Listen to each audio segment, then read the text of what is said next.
Hey, Courtney, how you doing today? Hi, I am doing fantastic. How are you? It's early. It's early in the morning. It is early. What It's you early. doing, I've got my me? water. You've got your coffee. I We're got my ready for this. coffee. I was like, listen, I will only get up early for a handful of people. So You I made the list you did. because 10 a.m. Because is 10 a.m. so ain't it for early. me. Then 10 a.m. is so early. I'm a person that stays up till at least 2 o'clock on a daily Yeah, because I get the late night creativity stuff happening. right. So I never want to Um, sleep. so I run a bunch of games at night. A game I Mhm. ran last night was from 7 to 10 p.m. And then I had to like write up a bunch of notes and answer some emails until 11. And then I still had all this energy. So I'm like, hey, my wife just is ready for bed. And I'm like, let's watch a show. I need to decompress. Yeah, I feel And that. we were in bed after midnight. And luckily, our kids sleep very, very well. Oh, hey, look, we're live. Oh, hey. We've got people listening in. This is Dungeons and Dax, the podcast where we talk about collaborative storytelling and how we tell better stories together. Thank you so much for coming in, Courtney. Tell us a little bit about yourself. Well, obviously, my name is Courtney, and Hi, I Courtney. hi, and I am a cosplayer full time, and I am also a performer, primarily my basis being in musical theater. And gosh, this is really hard. I don't even know what else to say. What else do you Oh, want to know? we're gonna spend the next 30 minutes talking about. Don't worry. That's just scratching the surface. So That is scratching the surface.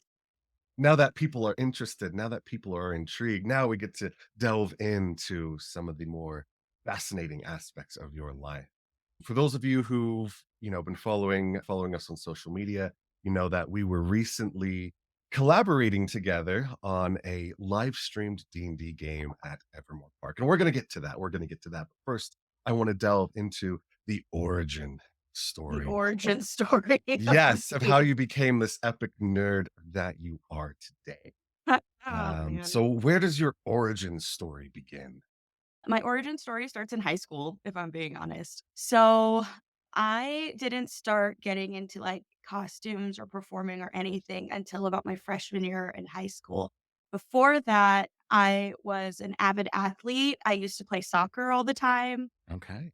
And it wasn't until my freshman year of high school where I actually didn't make the soccer team that I was like, I don't know what I'm going to do with myself because that was my entire life. And I was like, "Oh, I didn't make the soccer team." I I didn't know took this was gonna be a tragic backstory. it is a little bit, it's those are the best kinds of backstories are the tragic backstory. But because of that, one of my classes that I was taking was an advanced dance class. I tested into advanced dance and not quite dance company, so I was in advanced dance, and my teacher thought that I was good enough that she was like, "Hey, you should go and audition for the school musical." And stuff, because there's gonna be a lot of dancing in that. And I said, "Okay, sure, why not?" Told my parents were like, "Alright, okay, go for it." And so I auditioned for my first production, and it was Beauty and the Beast. Excellent. And I was a villager, I was a wolf, and I was a plate. Oh, those are you have range. I love I had so much range that. in high school, and I just stuck with musical theater after that. I caught the bug immediately, and I was stuck doing that. I joined choir in school, so I So was you were a definitely jock who became a theater. yeah, I actually had a similar experience. I didn't make the basketball team my freshman year of high school. In junior high, I hit a massive growth spurt, and I was about 6 inches taller than anybody else in my junior high basketball league. So I was the best center in in the league basically because I was just so huge, but I never learned how to dribble well or shoot well. And so when I stopped growing at just barely 6 feet tall, I wasn't good at basketball anymore because I no longer had the height advantage. So I had to turn to theater and choir and yep, music instead. yeah, So we it's share that in common. how it goes. How else would we have known that was gonna be the case? So, So you became a theater. I did, I was an arts kid, so I was always in the arts wing all the time for things at my high school. And shortly after that, I went to college and I studied performing arts over at Salt Lake Community College through their performing arts program. I haven't finished it entirely. I did the performing arts track, but because of my learning disabilities that I have, 2 classes are a little bit hard for me to get past. So I've just Uh, been like, "Boop, I'm good. I'm good right now." I But have I the got knowledge that I need. exactly, I have the knowledge I need. I did a lot of shows there and even some past the point of, like, me supposedly graduating from there. And then from there, I got married in 2017, and then in 2018, I got reached out to by Evermore Park to come and audition for their first season of Lore in 2018. And I was sort of in a post recovery from a major surgery that I had in my life when they contacted me. So I was like, I can't really get out of bed. Can I just send in an audition? I can manage to get myself up for about 20 minutes to film something and send it in. And they were like, yeah, sure. Let me send you a side. They sent me a side. I sent it in. The next day, I got a casting email. Excellent. Yeah. So Evermore. So not everyone who listens has been to Evermore, and you were the third person in a row that I've interviewed who's had experiences with Evermore. And everybody defines Evermore in a different way. How Hmm. would you explain Evermore to someone who's never been? I explain Evermore as a medieval game simulation because Okay. in this household, we are video game people 100%. So I can really only describe things in video game terminology now, thanks to my husband. And yeah, I basically tell them that you have dived into a fantasy game and you get to interact with characters and they send you on quests. Fetch quests. That's it. Fetch quests and And you NPCs. I love it. fetch quests. That's really what it was when I was working there, when I was starting there. It Cool. was a lot of fetch quests. So tell us about that first season of Lore. And this was during the spooky season. It was a spooky season, and yet I was not a spooky character. Oh, you were nice and friendly? Oh, yeah. I mean, look at my face. Doesn't it just scream nice? Last time we hung out, you looked a lot scarier, I looked uh, so scary. which I Um, love. but no, I was actually cast as a fairy my first season of lore, and I would play that fairy for the next 3 years Cool. of working there. And the first season of lore was a very interesting season because none of us really knew what was going on. None of us really understood to the full extent. I don't even think I understood to the full extent of what I was doing. I had some experience with improv because I was on my college's improv team, but Mhm. this was a different level of improv that I had never experienced before. And it was how they basically started asking me, what do you want out of your character? You have free reign to make your character. Obviously, this is something that has changed since. And, Evermore is in charge of what kind of characters they write now and stuff. But when I was working there, I was the person who built my character because I was defined as like fairy number one when I was there. And you just And wanted to be more than just I very nice. did. I did. Well, and that was how do you make yourself interesting when you're just labeled as fairy number one? You're given the Evermore handbook of things from Lore 2018. Can we get a And profile shot of that binder? See how this thick it is? this was my binder. Oh, So that's this a was 4-inch re-ring binder for those yes, listening in. That is huge. yes. This was the Bible. So this is all of the original stuff of what Evermore's linear concept was supposed to be. My character was not written in any of this. I was, a side character. I wasn't part of the main story or anything like that. I had a very, very small descriptor as to what a fairy was in the world of Evermore, and that was it. I didn't have too much to work with. So it was a lot of, hey, what do you want to do? And I was like, okay, let me figure this out. I had to come up with a name. I didn't know what I was gonna be dressed like yet, but I had to come up with a name, I had to come up with a personality trait. I was also the oldest fairy out of all of the girls. All the Hence girls number were one. like yes, all the girls were, like, in their late teens, and I was, like, 23, 22 at the time. And so I basically adopted the, like, Mary Poppins type of demeanor where I was taking care of all the little girl fairies, basically, and trying to keep them in check and stuff because I was trying not to run around that much. I was like, "I'm too old for this already." Of running around, being crazy, all of that fun stuff. I came up with my name. My character's name was Imelda, and I came up with Imelda because I was really obsessed with the movie Coco at the time. And Mama Imelda was one of my favorite characters in that movie. Hey, So, that was the dead grandmother who forbade everyone from listening to music because yes, Hector had gone and left her, yes. supposedly. Okay, yeah, that's coming back. She was feisty. She is Yeah. feisty. I'm She getting all is misty-eyed feisty. just thinking about Coco. Why'd you bring It's it? a good It's movie. so sad, but also so It's so good. cool. So you played Imelda the Fairy, and during that time, I was just a casual fan of Evermore. I'd go with my wife, we'd go on date nights, and I remember you. I remember Oh, you as a oh, fairy. hey.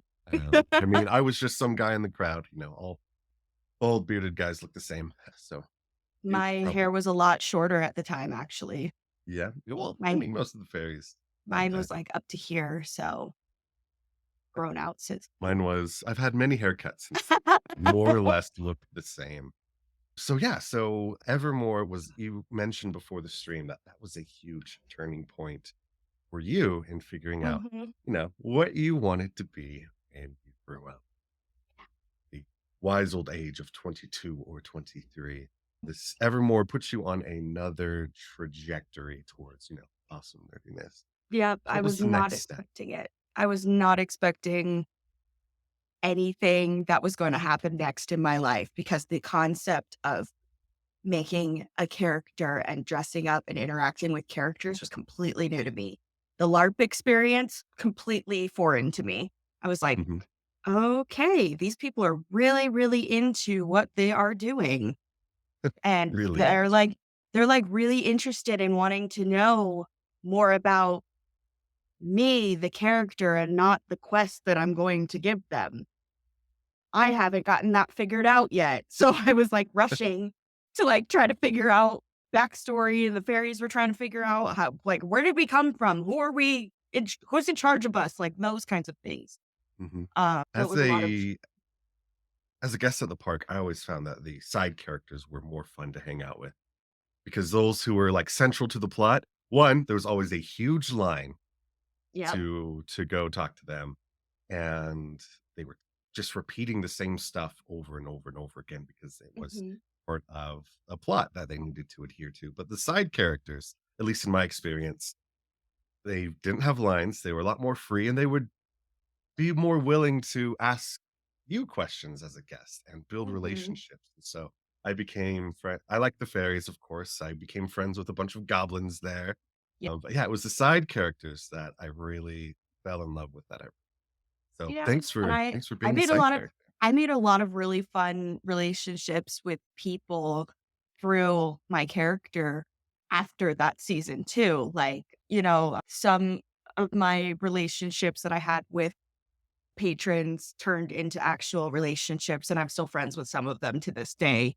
And yeah, it was a really, really fun time, but I just hadn't ever experienced anything like that before in my life. And I ended up making my own character too when I wasn't cast the following season for Aurora and everything. My husband was cast, but I wasn't.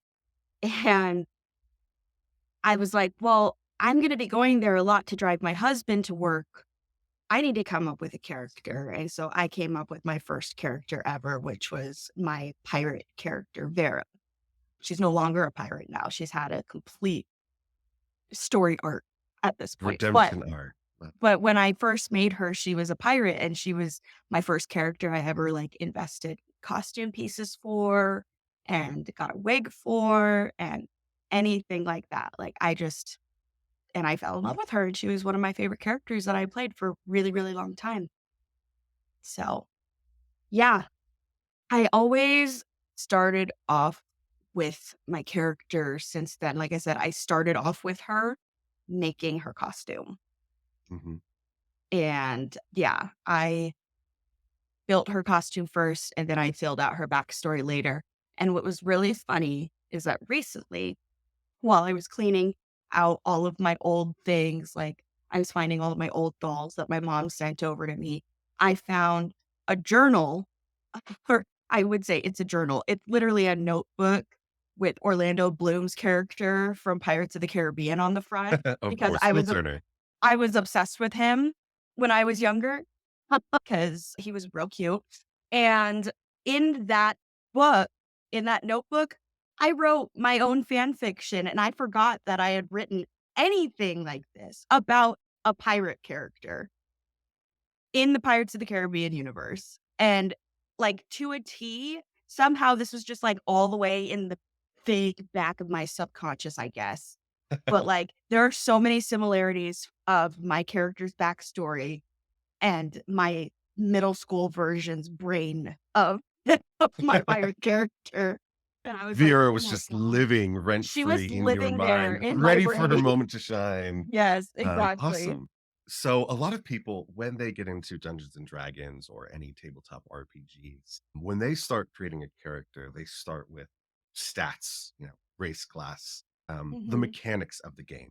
I like to take a story first approach. I want to know, why is this person suffering? Why do they want to go Hmm. out, change the world? How are they discontent with their life? Hmm.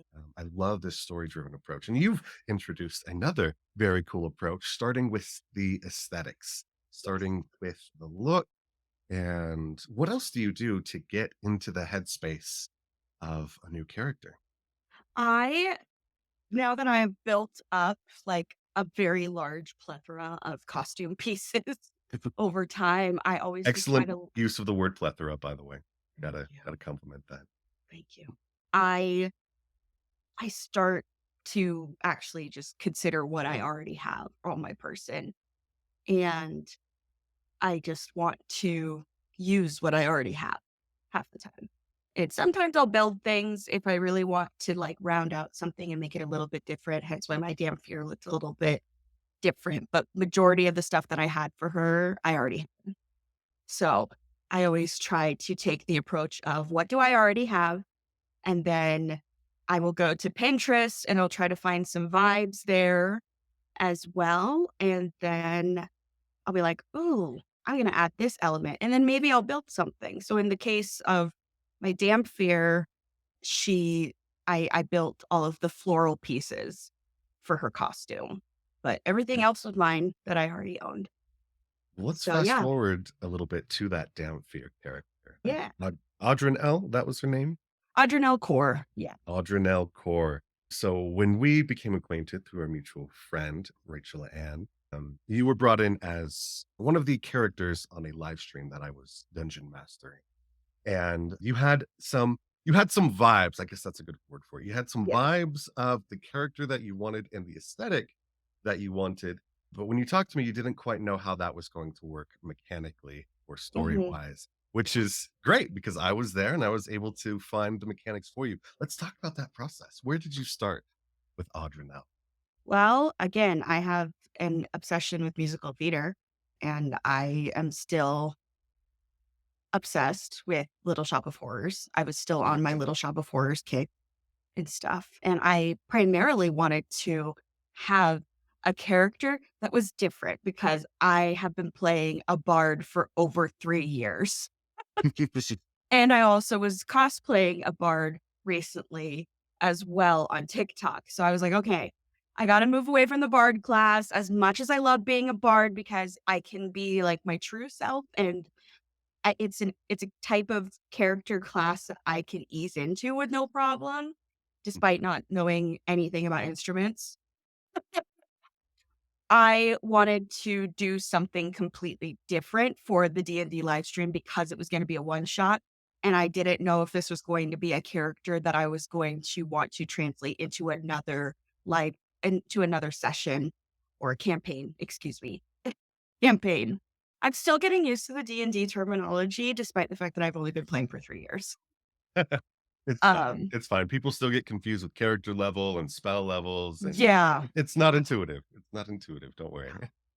So, yeah, so the primary thing was that I wanted to take myself out of my comfort zone, and I said to you that I wanted to do something completely different than what I was used to, and that decision was I wanted to be a chaotic evil character. And that kinda happened, and it was great, and it turned out really funny because I threw everybody for a loop on the live stream. Who was the real enemy? Was it the actual enemies that Dax was throwing at us, or was it Courtney? Was it Audrey, which is for those of you who didn't catch that yet, that's a play on Audrey 2, the Yeah.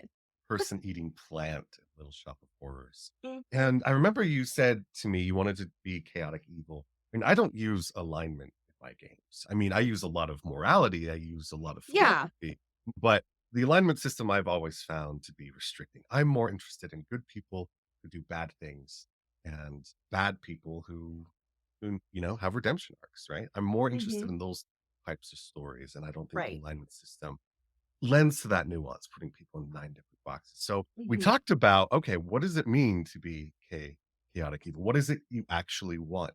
Yes. And we decided your character didn't just want to destroy things and watch the world burn. What did she want? What were some of the inspirations for her? She wanted to actually have basically Seymour's moment in Little Shop of Horrors, which was, he wants to kill the plant, but actually be successful at killing the plant. The movie version, not the director's cut. That's really what she wanted was that, she wanted some semblance of her old life back, Mhm. and she feels that the only reason her life changed was because of the plant that changed her, and she hates what she is now for it, and she kind of turned into this vengeful type of individual that doesn't really care about other people around her because she's so hyper focused on one thing, and that's just destroying things. I don't know if she'd actually be happy post, like, fighting her maker. Yeah. But because you had that motive and that drive, that gave you a reason to cooperate with the party, to go along with their plans and bide and wait. I've seen players try to be chaotic and they just throw a wrench into everything, but there's no reason, there's no purpose. You were very deliberate, and that made your betrayal at the end so much more delicious because you were their friend and you had helped them and you had healed them. And but everything you did was with your specific goal and motive in mind, Yeah, which was a selfish motive, I wanna be it was free, very selfish, absolutely. but it was still like you still wanted something that you perceived was you valued freedom, you valued getting your life back. You were willing to step on other people to get to that, but that Mhm. made a more fascinating and interesting character. I remember we were talking about some of your inspiration. You mentioned Audrey too, and you also mentioned Poison Ivy. I did And mention poison ivy, yeah. yeah, Poison Ivy. And that's where we came up together with this idea of instead of a classic vampire or Damphir, but a carnivorous plant. Yes, hence the Um, druid background, Yes, we and used the druid background, circle of spores, but we kind of reflavored it to be, thorns and yeah, carnivorous and it's plants. it's really interesting because my whole experience with druids has always been that they're, like, divinely good, and they're, like, making beautiful things all the time, and we sort of forget about all of the deadly type of plants that we have in the world too, So I wanted Oh my to kind goodness, of you were also bend the Isabel from Encanto. I did not make the connection until now. I really wanted to spin the idea of a druid on its head by having it be so just inherently creepy. A Because I also wanted blood-sucking to play druid. into, yeah, I wanted to play into your eldritch horror type of campaign that you were doing for us as well. And, we dig spooky plants in this house too. My husband's next game is about spooky things in your house, and some of those have to do with plants and deadly plants at that. So, I love it. It was so much fun to help be part of that creative process and bringing that character to life. yeah. I mean, you And did most of the work. I was just kind of like guiding. I was gardening a little bit, a little I here, a little watering here, but it was you who did the growing. I loved how you brought me into the group. I was like, "Okay, he's introducing, like, everybody in the group. Wait, what is he doing with me? Oh, oh, oh, okay." I was built up and it felt like I was a BBEG at the beginning of the session with how Mhm. you introduced my character, and I loved just how much it intimidated the person who was in charge of the party being put together and everything, and it set up the perfect scenario of being like, "You owe me. You owe me a favor because you can't pay for how much I charge." And I loved Yes. that. I loved that so much. I was like, that was like the perfect setup. I hadn't had a more beautiful setup for the type of character that I was playing before, like to that extent. It was so cool. And that was something I hadn't planned. Like, I hadn't written out how I was going to introduce all these characters because I wasn't sure what the vibe was going to be with everybody, how Mhm. everybody would interact. And so while I started making the introductions, that's when I was thinking on the fly, thinking what would be the best way to get everyone in. And I looked at you, and you just looked terrifying and awesome and powerful. This isn't somebody who is, answering notice board jobs. This isn't someone who's, a mercenary. This is going to be the specialist that they bring in. This is and so yeah, I thought up with this idea of a transaction, a devilish deal, because money's useless in D&D, especially in a one shot when you're not going to be around a long time. Right. Having that that oral agreement Uh-huh. owe you a favor, which came into play in the final act. Like, It that was really fun. did. It made me so happy. So you took that, and then, I was running the game. I didn't have time to monitor or come back to that myself, but you remembered and you brought it up, and you were able to build on those ideas and make such a delicious twist It at just the it was so fun because I could just see the fear in everybody's eyes every time that I brought up the fact that I had an IOU and stuff because it just I I've always wanted to play a good villain type of character and one that just shakes people to their core because you don't know what they're going to do. Mhm. I loved it. The entire I loved it. Now, even though you were imposing and intimidating, spooky, there were some times when I got under your skin a little bit. I got to Oh, freak you out, absolutely. Yeah. which was Yeah. fun because we got to see more aspects of you. I It brought was in actually me and not my character, okay? we had if you haven't watched the live stream yet, dear listener, go do it. It's great. Major spoilers right now, as if we haven't already spoiled everything. Right. But there was this room behind a mimic. There was this unicorn head mimic, and in the room behind it, there were all these specimen jars and these crawling hands knocking jars onto the ground and the glass shattering and liquid getting all over. And these slugs, they were actually slod tadpoles that were crawling around. And I had like 12 of them. And I Oh, just got these from Amazon. And not only that, not only did I have these gooey slugs, but I had them soaking in water because I wanted them to be wet and slimy and gross, as visceral as possible, because I mostly play my games online, and there's benefits to that. I get a nice chair, I got a cool setup, temperature is always just the way I like it, but I mhm. wanted to play with some mechanics isn't the right word, but play with some props and some immersive elements, You wanted to bring and some physicality to the that game. is Yeah. that's a good word for it. Thank you. But Physicality. yeah, so I brought these out and I just started throwing them Every time Yeah. someone got attacked, I was just throwing. Ah. How did you feel the first time one of these collided with you? Oh, I was so worried that, like, I had smudged something of my makeup on the I was toilet. careful not to aim for makeup. Yeah, but I was like, "Oh my god," because that I was like, "This is, like we're almost into spring. I am not ready for the haunted house." The haunted house experience was in October and fall, okay, when I was going to haunted houses and I expected this. It's almost spring. I was not expecting this. It's always spooky season in my It's house. always spooky season So, and we had a lot of fun with these. Your reactions were the best, which is just permission to because throw I more was at you, viscerally having, like, real Courtney reactions. which was funny because you were like, "I'm a scary vampire I am a druid." scary vampire, but throw creepy crawlies in front of me? Absolutely not.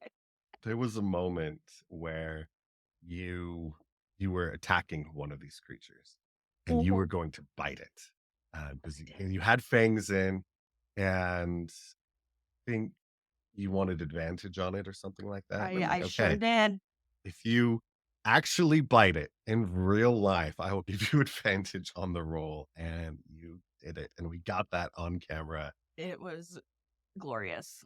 It You was conquered glorious. that fear. You dominated those slugs. I loved it. Admittedly, I did only bite it with my vampire fangs, and those are made out of plastic. So, like, my actual tooth, but I did it. Actual tooth, that would be a line we can't cross. Nope. Fake And tooth, plus, okay. it's like the feeling of something I knew they were sticky because they felt sticky on me, so I was like the feeling of, like, I didn't want, like, sticky residue on my teeth, if that made sense. Yeah. And I could take Um, out my fangs and, like, wipe it off.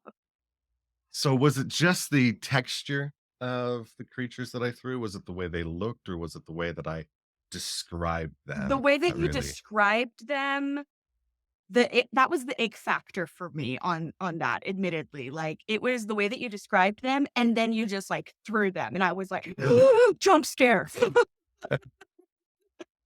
That was really what it was, and it was just never knowing, and it was always whenever you would, like, pull over the specimen jar again, or you'd put it back, or you'd pull over the other one and stuff, and you would just have it. Luckily, I was pretty close to your DM screen, so I could, like, see ahead of time when you were gonna throw it at somebody else. You saw it in my hand, Oh, like, I'm winding up to totally. the pit. You're just like you do such a good job of, like, making people focus on your face while you're describing scenarios to them because you're so intense with how you describe things that I just saw your hand reaching in to the jar while you're talking to them, and then you just yeet it.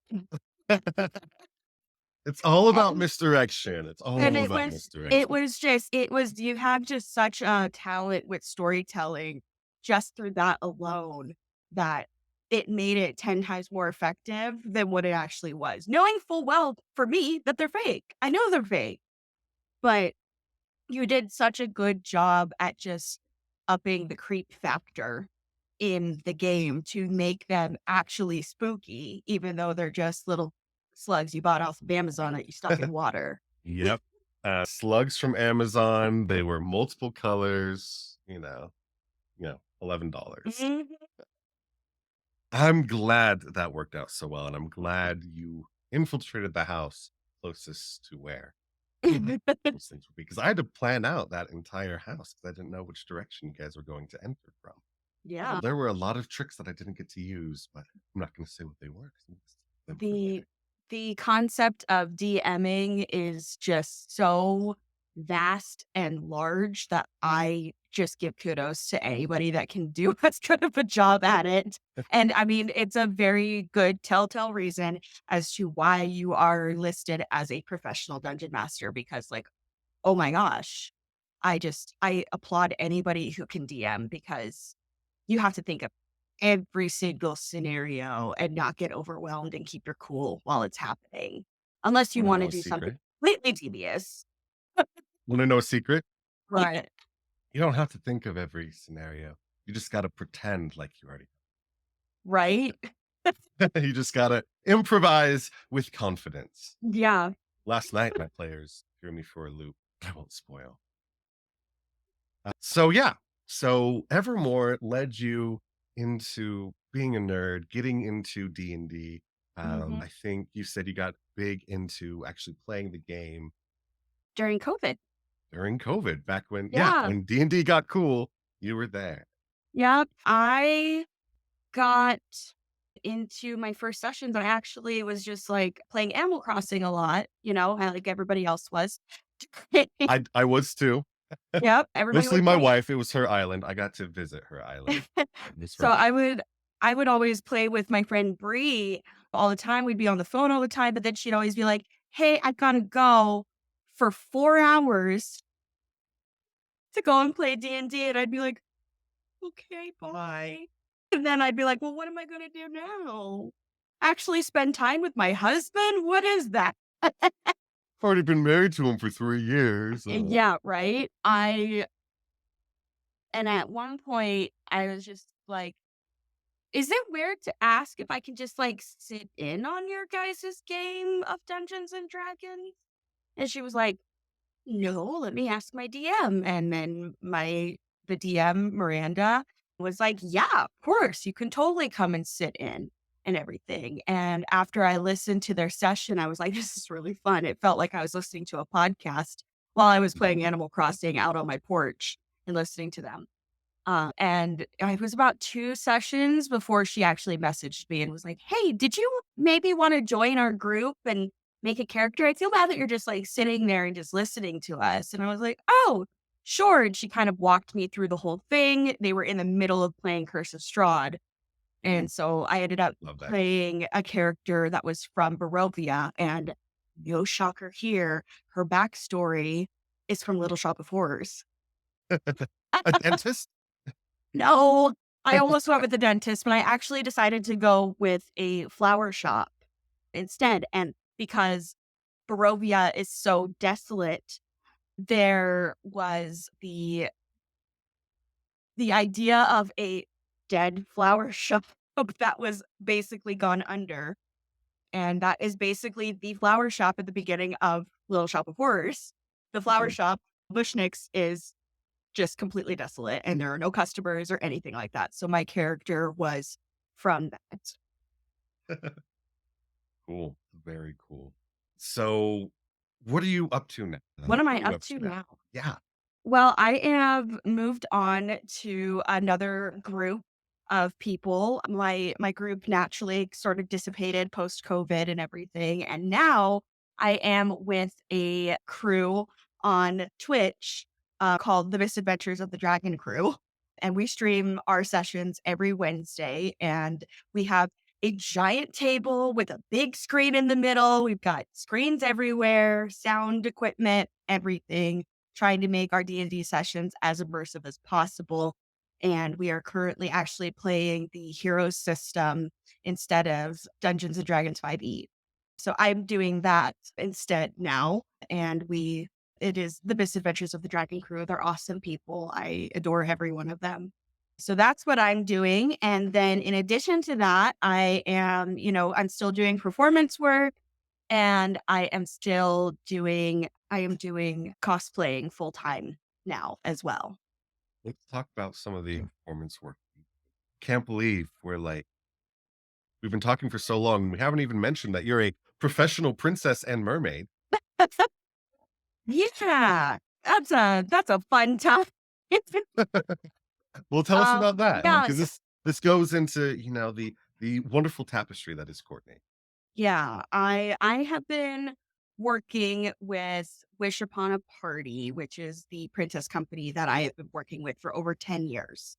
And I have been working with them through the Make-A-Wish Foundation as well. So my best friend, Brinley, is the owner of the company and founded the company off of volunteer work specifically. And it is through the Make-A-Wish Foundation that she specifically became a wish granter and started the company. And we've been doing princess work since then. And then it eventually deviated into birthday parties hence why the professional word comes in, because then you have officially gotten paid. Therefore, you're a professional doing it, right? Personal princess. Right. So I started off playing Princess Tiana. And then eventually I delved off into doing Moana during COVID specifically. So I was doing a lot of Zoom calls as Moana and everything. I had like a beach backdrop and everything. And then I started playing Moana more outside and I started getting paid doing Moana because Tiana wasn't getting requested nearly as often and stuff. So One is just more recent. yes, and she was more recent and everything, and then the Encanto craze happened, and I got to play Mirabelle last summer. She's kind of died down since then, but I still play her on occasion, and I'm now hoping that I can play Ariel more often because of the new Little Mermaid movie coming out, so that'll be really fun. I actually have a shoot for Speaking of that this mermaids, Saturday. Speaking of mermaids. I also just got hired on with the Court of Mermaids, who was actually one of our sponsors for the D&D live stream. mm, They were one of our sponsors that we had, but I had already submitted an audition form with them and I got hired through them. So they actually are a mermaid group that whatever they earn in tips, they actually give to their respective conservation efforts that they choose to go to. And we just love to go to volunteer events and immerse ourselves as mermaids to the public. So we just did a lot of work over at Station Park in Farmington.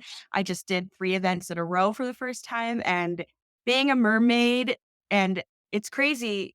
You go from being a princess and you're really, really well known, and kids ask you these questions about what it's like to be a princess. You move over into being a mermaid, and it's literally the same exact thing.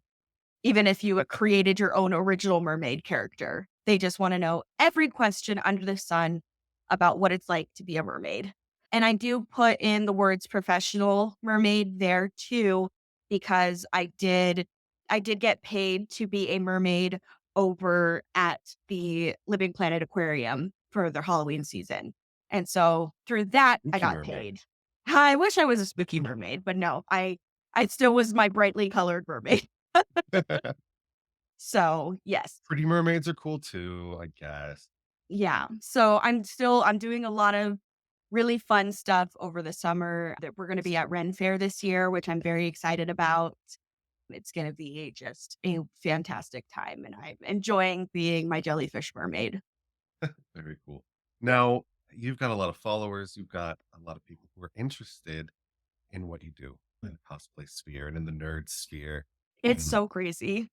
what what do you want to say to people trying to make their mark, people trying to get noticed, people trying to live their dreams? What would you want to say to them? I think honestly, the first thing for me when it came to content creation, it was because it's something that I wanted to do, and I didn't wanna do it for anybody else.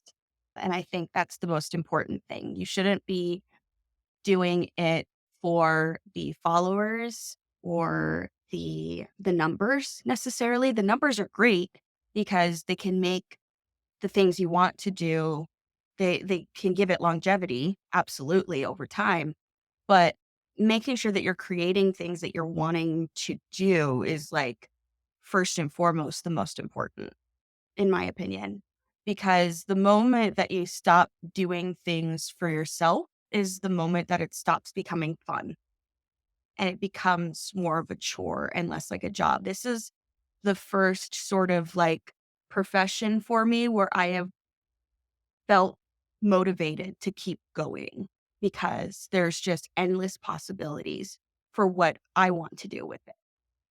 And so I always prioritize things that I want to do first on those. And I also don't take suggestions from people necessarily on what I should and shouldn't be. I always do make sure that the type of costumes that I'm doing that I actually vibe with the fandom or whatever that it's come from as well before I actually like delve deep into it or like the idea of it. So I genuinely do think that it's very much you need to make sure that it's something that you actually really want to do and love to do and that it's just for you first before anything, Make sure because that that's what it love and that was. passion is Yeah, because that's what it was for me first.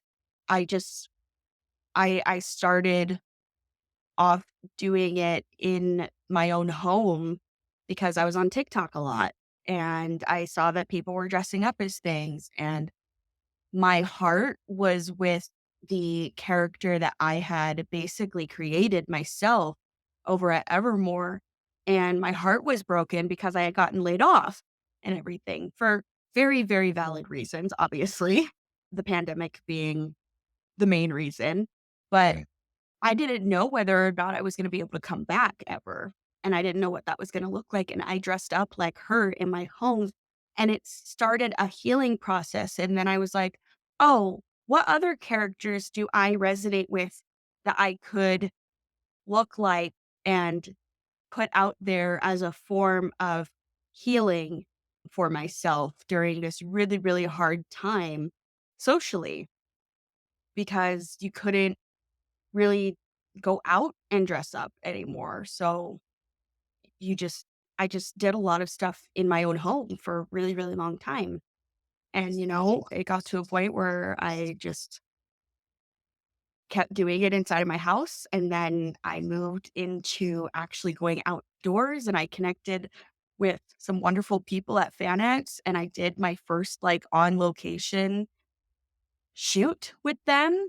And that was with Rain and Bella, who were also in our D&D live Mhm. stream, and Hyacinth as well.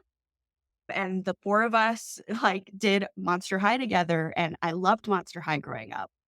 And that was my first on location shoot, and I got it just a little taste of what it is that the 3 of them did in their lives. And I was like, "Oh, I get it. I get it, and I wanna do this more. This sounds great. This looks great. This is fun." I was having such a good time, and I was just happy to be there the whole time, and I just got to see how they worked and what their professional lives look like, and they have been just nothing but kind people to me since, and it's only taken off from there, which is really, really cool, but that was all because I talked to Rain at FanX, and Rain and I already knew each other because we both went Mhm. to college together. Okay, I didn't know that. Yeah, so her and I went to college together. She was in the Fashion Institute and I was in the theater program, and the Fashion Institute and the theater program work hand in hand with each other sometimes, especially when it comes to costuming for shows. So I was Naturally. in a show over there and she costumed me for one of those shows. And then she also happened to be working at Evermore in the costume department as well. And that was in that first season, and I was like, "Oh, hey, it's so good to see you." Like, our paths have always just kept crossing, and it's only, like, right now that it started to that it's, like, it's stuck and everything. But And now you're here, and now you're creating, and yeah, and I'm really, really enjoying it, and it's like I just have never felt like I could say, "I know exactly what I wanna be when I grow up," and everything, but now I'm starting to feel more assured of myself that this is exactly what I should be doing right now in my life because I am having so much fun and it doesn't feel like a chore. Sure, like the cosplay crunching and the slogging sometimes seems like enough, but I put that on myself half the time. But it's so worth it. And I just am amazed by the fact that I get compliments from people over something that came out of my brain. I'm always so fascinated by what other people come up with that I forget sometimes that I also came up with stuff and that people are recognizing that too. And it's the first time I've actually felt like, wow, I've actually finished something to like completion and it's appreciated and it's really nice. 'Cause well I've always half finished things, Never gone all the way with things. well, I look forward to the next things that you create. I'm hoping that there's more collaborations that you and I can do in the future because it's I an absolute pleasure. would love to. I genuinely have been loving D&D more than anything, and I just wanna keep doing D&D for the rest of my life. I feel like if I don't have D&D in my life, I will, like, malfunction. I will Let's malfunction. make it. Let's make it our thing, rest of our Yes. lives I know. D&D creating. live stream people, let's all, like, actually make the campaign continue. Let's go. Awesome. Any final words? I don't I don't think so. I'm glad you're getting to see my face in its true form and everything and my hair in its true form because not a lot of people get to see that. I'm just letting you know because most of the time I'm usually in wigs and crazy contacts like I was for the D&D live stream. But now my dozens of fans will see you in your true form as well. This has Yay. been Courtney, a professional shapeshifter extraordinaire at the Curly Girly cosplay. Yeah, thanks for tuning in, everybody. Yeah, thank you. Bye.